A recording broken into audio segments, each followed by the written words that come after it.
کا میں ایک بہت بڑا باڈی بلڈر جس نے پتہ نہیں کتنے انعامات جیتے مقابلوں میں, اور ایک دن وہ رنگ میں آیا اور اس نے پھر بتایا کہ مجھے کیسی خطرناک, ہاں اس کو بلڈ کینسر تھا. اب آپ بتاؤ اس نے امریکہ کے بلڈر ہمارے بلڈروں کی طرح, ہمارے تو جس دن 4 انڈے کھا لیں تو سمجھتے ہیں کہ ہم دنیا کے سب سے بڑے, اب ہم سے بڑا تو کوئی ہے ہی نہیں کہ 4 انڈے کھائے ہم نے. تو یہی ہوتا ہے نا.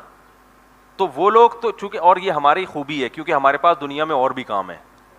میں نے کسی بلڈر سے پوچھا, میں نے کہا یار امریکہ کے اتنے بڑے بڑے بلڈر ہوتے ہیں پاکستانی, انہوں نے کہا پاکستانیوں کے پاس باڈی کو بلڈ کرنے کے علاوہ اور بھی غم ہے.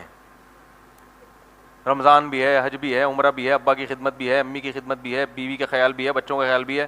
گوروں کے پاس کرنے دھرنے کا کوئی کام ہے ہی نہیں. تو جو بلڈر ہے وہ بلڈر ہی ہے, اس کے باپ بھی باڈی بلڈنگ, اس کی ماں بھی کیا ہے باڈی بلڈنگ, یعنی وہی سب کچھ ہے. اس کا خدا بھی وہی, اس کا رمضان بھی وہی, اس کا حج بھی وہی. اس کو حج کا ثواب بھی باڈی بلڈنگ میں ملے گا. جب عمرہ کرنا چاہے گا تو اور تھوڑا سا ویٹ اٹھا لے گا. صحیح ہے نا. تو وہ کہہ رہے ہیں وہ 24 گھنٹے ان لوگوں کا کام یہی ہوتا ہے کہ جب کوئی ہدف ہی نہیں ہے نا سامنے, تو ہدف یہ کہ میں نے اپنی باڈی کو بلڈ کر کے دنیا کا چیمپئن بننا ہے. تو اب وہ صبح گھسے گا جم میں, پھر پولیس آئے گی اس کو نکالنے کے لیے, باہر آ جا بھائی بہت ہو گئی ٹھیک ہے نا. پھر جب وہ سوتے ہیں, کیونکہ باڈی بلڈر کو سونا زیادہ پڑتا ہے, تو گھوڑے بیچ کے سوتے ہیں, فجر ظہر اثر مغرب عشاء کا کوئی پرواہ نہیں. ان کو ڈاکٹر نے بتایا تو اتنی دیر تم نے ایکسرسائز کی ہے تو اب اتنی دیر سو جاتا ہے. ہم سوئیں گے, ابا آگے ایک لات مار کے اٹھائیں گے, اٹھ بے تجھے میں نے انڈے لینے بھیجا تھا, کیا کر رہا ہے تو, کیا خیال ہے بھائی, تو اب جنت بھی ہے نا, اب جہنم بھی ہے. تو ہم اٹھیں گے, ابا کیا مسئلہ ہے. انگریزوں کے ابا کی ٹینشن انہوں نے پالی بھی نہیں ہے ٹھیک ہے نا.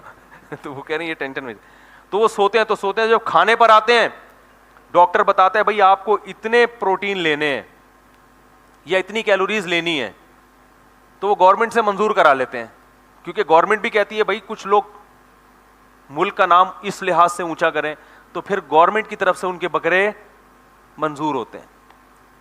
پھر وہ گورنمنٹ ان کو وہ پھر کھا رہے ہیں, پھر بکرے کھا رہے ہیں. ہم کھائیں گے بکرے تو بچوں کو کیا کھلائیں گے بھائی. تو وہ پاکستانی بلڈر تھے, انہوں نے کہا بھائی ہمارے ساتھ مسائل ہیں, ان کے پاس دنیا میں اس کے علاوہ کوئی غم ہے ہی نہیں, لہذا وہ بھائی یہی.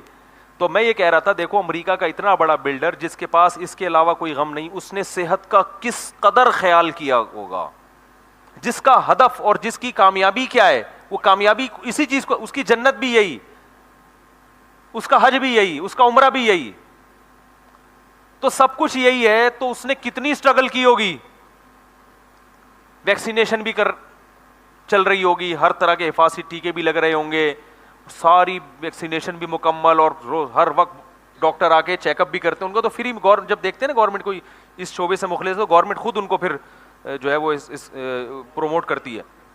تو ساری چیزیں مل رہی ہیں, مگر وہ کتنی خطرناک بیماری, بلڈ کینسر.